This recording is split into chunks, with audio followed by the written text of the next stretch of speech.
傳承中醫精髓，守護健康20年。宮廷駐眼術起於徒手醫學，最早可以追溯到中國唐朝。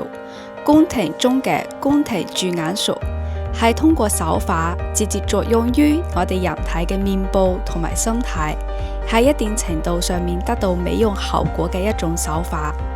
駐眼術可以讓身體嘅骨骼同埋肌肉通過經絡同埋氣血嘅調整，標本兼顧，重塑肌肉，益氣和血。